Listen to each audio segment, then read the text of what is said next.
माता की जय, भारत माता की जय, हर घर तिरंगा, हर घर तिरंगा।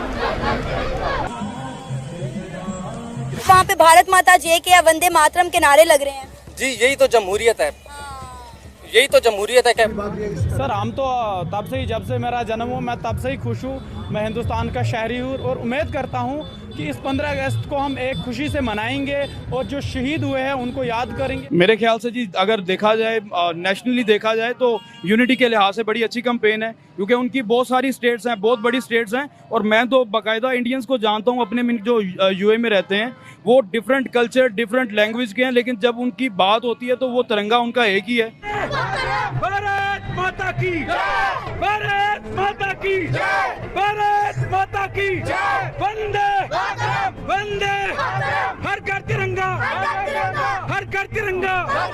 कश्मीरी लोग अपनी जगह ठीक है, उनके पास इंडिया का एजुकेशन सिस्टम है, उनके पास जो इंडिया के पास दुनिया के इतने सॉफ्टवेयर इंजीनियर हैं कि इंडिया को अब किसी आईटी बंदे की जरूरत नहीं है, उनके पास पहले अवेलेबल हैं। उनके पास वो सिस्टम है एजुकेशन का जिसकी दुनिया तारीफ करती है।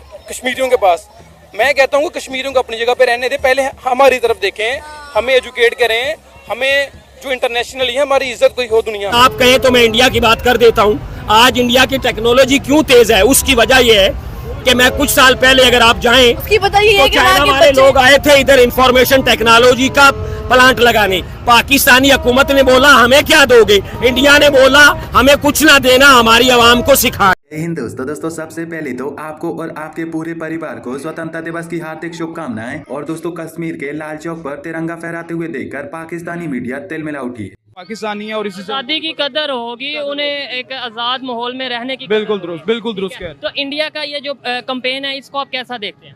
मेरे ख्याल से जी अगर देखा जाए नेशनली देखा जाए तो यूनिटी के लिहाज से बड़ी अच्छी कैंपेन है, क्योंकि उनकी बहुत सारी स्टेट्स हैं, बहुत बड़ी स्टेट्स हैं, और मैं तो बाकायदा इंडियंस को जानता हूँ अपने जो यूए में रहते हैं, वो डिफरेंट कल्चर डिफरेंट लैंग्वेज के हैं, लेकिन जब उनकी बात होती है तो वो तिरंगा उनका एक ही है। वो इंडियंस हैं at the end, they are उनके वो टोल के, लेकिन किसी भी मजहब से भी है। जी, लेकिन हम जो है वो इस टाइम बड़े फंसे हुए हैं, जात पात में फंसे हुए हैं, सियासत में फंसे हुए हैं, पार्टियों में फंसे हुए हैं, सूबों में फंसे हुए हैं। जी मैं पंजाबी हूँ, मैं बलोची हूँ, इसमें हम सबको जो है वो साथ मिलकर चलने की ज़रूरत है। ये एक झंडा ही जो है वो हमारी पहचान है, और इसकी जो है वो कैंपेन होनी चाहिए ताकि इस पे यूनिटी को प्रमोट, हाँ, कि हम इस झंडे के साए के तले जो है ना वो सारे एक हों कम से कम। ठीक है, बाकी बाद में वो सारे मज़ाहिब सूबे और पार्टियां ये बाद में है, ये झंडा सबसे पहले, इसके नीचे हमें जो है वो इकट्ठे होना है। आपको नहीं लगता कि जब तक ऐसी सोच ऐसी अवेयरनेस जैसे इंडिया में है कि आपने खुद आपके बकौल आपने ये बोला कि वो जो भी होते हैं, कोई सिख होता है, कोई हिंदू होता है, या कोई किसी कबीले से या कोई किसी कास्ट से बिलोंग करता है, लेकिन जब इंडिया की बात आती है वो एक झंडे के नीचे। दरअसल 15 अगस्त कार्यक्रम के लिए 13 अगस्त से ही देश भर में रैलियां निकलना शुरू हो चुकी हैं, और इसी कार्यक्रम का बहुत ही बड़ा हिस्सा बन चुका है कश्मीर। कश्मीर में भी लोगों ने स्वतंत्रता दिवस मनाने के लिए अपने छतों पर तिरंगा लगाया हुआ है, और स्वतंत्रता दिवस के इस पावन दिवस से पहले ही सीआरपीएफ के जवान और स्कूलों के छात्रों ने मिलकर स्वतंत्रता दिवस की रैली निकाली है। इस रैली में जवानों और छात्रों ने मिलकर तिरंगा लहराया और भारत माता की जय के नारे लगाए। इस रैली की एक वीडियो इंटरनेट पर बहुत ही तेजी से वायरल हो रही है, जिस पर कई पाकिस्तानी लोगों ने अपनी प्रतिक्रिया देते हुए कहा है कि यह वीडियो देखकर हमें पता चलता है कि वास्तव में कश्मीरी लोग भारत में आज के समय कितना ज्यादा खुश हैं कि वह अपने घरों में तिरंगा लगा रहे हैं और हर्ष और उल्लास के साथ स्वतंत्रता दिवस की रैलियां निकाल रहे हैं। आपको बता दें कि भारत ने इस बार 100 करोड़ तिरंगा लगाने का एक बहुत ही बड़ा वर्ल्ड रिकॉर्ड भी अपने नाम किया है। कश्मीर के अलावा देश के अन्य राज्यों में बहुत ही ज्यादा खुशी और हर्ष उल्लास के साथ यह पावन पर्व मनाया जा रहा है, और देशभक्ति के संगीत पर छात्रों के द्वारा नृत्य और रंगारंग कार्यक्रम किए जा। आज इंडिया के प्राइम मिनिस्टर नरेंद्र मोदी साहब ने एक स्पीच की है इंडिपेंडेंस डे के मौके पर।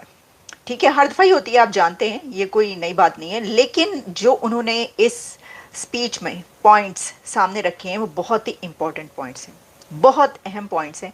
सबसे पहले तो हम तो घात लगाए बैठे थे, आंख रख के बैठे हुए थे कि मोदी साहब ने जैसे ही पाकिस्तान का नाम लेना है और पाकिस्तान के लिए वो जो भी कहेंगे हम फटाफट उसको उठाकर पकड़ के और हम उसके ऊपर प्रोग्राम कर डालेंगे। लेकिन इस स्पीच में नरेंद्र मोदी साहब ने पाकिस्तान को फुली इग्नोर किया है, बिल्कुल इग्नोर कर दिया पाकिस्तान को।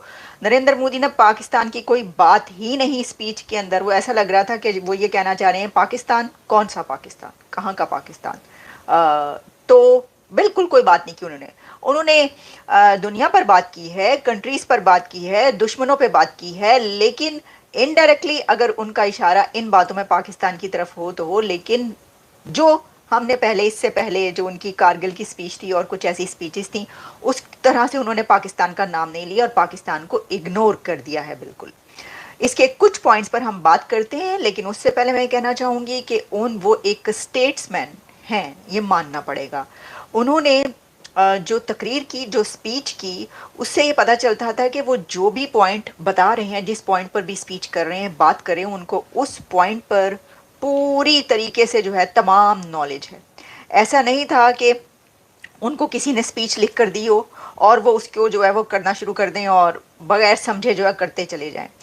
और ये नज़र आ रहा था कि हर पॉइंट की नॉलेज उनको ना सिर्फ है, बल्कि ये पॉइंट्स उन्होंने खुद लिखवाए हैं और वो जानते हैं कि ये इशू क्या है। हर इशू का उनको भरपूर तरीके से, जाहिर है ये एक तो इसलिए भी बहुत सिग्निफिकेंट उनकी स्पीच थी कि उनकी 3rd टर्म की ये फर्स्ट इंडिपेंडेंस डे स्पीच थी नरेंद्र मोदी साहब की, तो इसलिए भी बड़ी अहमियत की हामिल थी कि देखते हैं कि इसके अंदर वो क्या कहते हैं। आते बड़े वो हम्बल नज़र आए, उन्होंने बहुत ऐसे अल्फाज भी इस्तेमाल किए जो बहुत स्ट्रॉन्ग हैं, अग्रेसिव वर्ड्स हैं, लेकिन साथ ही उन्होंने अपनी बहुत हम्बल टोन भी रखी। मैं आपको बताऊंगी कैसे। जो आप इसके नीचे जो इस वीडियो का टाइटल है, मेरे प्रोग्राम का जो टाइटल है, अगर मैं ये कहूँ कि सबसे बड़ा पिन पॉइंट यही मैं समझती हूँ, जिसमें उन्होंने कहा कि we will never bend, we will not stop, but we don't want war. एक बड़ा टॉपिक तो यही रहा, उनकी बड़ा पॉइंट उनकी स्पीच का मेरे मुताबिक यही है। लेकिन इससे पहले कि हम इस पॉइंट की तरफ आएँ, कुछ और पॉइंट्स जो मैंने ये बात की कि उनके जो ये स्किल्स हैं और एक ऐसे स्टेट्समैन के तौर पर नजर आए, तो हम पाकिस्तान में बहुत से ऐसे पॉलिटिशियंस को देखते रहे हैं कि जब वो स्पीच करते हैं तो लफ्ज़ ब लफ्ज़, वर्ड टू वर्ड नीचे देखकर पढ़ते हैं। बल्कि कुछ तो ऐसे भी थे कि जो जब पढ़ते थे स्पीच तो पूरे उनका सर झुका रहता था और जब ख़त्म होती थी तो फिर पता चलता था अच्छा ये हमारे ये वाले साहब हैं जो कि स्पीच कर रहे थे, प्राइम मिनिस्टर या जो भी हेड्स रहे, और बहुत से जर्नैल भी ऐसे थे जो इसी तरह स्पीच करते थे। तो नरेंद्र मोदी हमें एक ऐसे नजर आते हैं। तो 3rd टर्म में जाहिर अब तो वो इतने एक्सपर्ट हो चुके हैं और वैसे भी वो उनकी नॉलेज तो है हर इशू पर बहुत ज़बरदस्त तरीके से तकरीर। सर पहली बात तो ये कि उन्होंने एक ऐसा पॉइंट के जो जिस पे मैंने कहा कि मैं ये समझती हूँ कि अभी जब मैं इससे आगे और पॉइंट्स डिस्कस करूँगी तो वो भी बहुत बड़े पॉइंट्स हैं, लेकिन ये सबसे बड़ा पॉइंट है। नरेंद्र मोदी साहब ने अपनी स्पीच में कहा है कि we will never bend, we will not stop, but we don't want war। यानी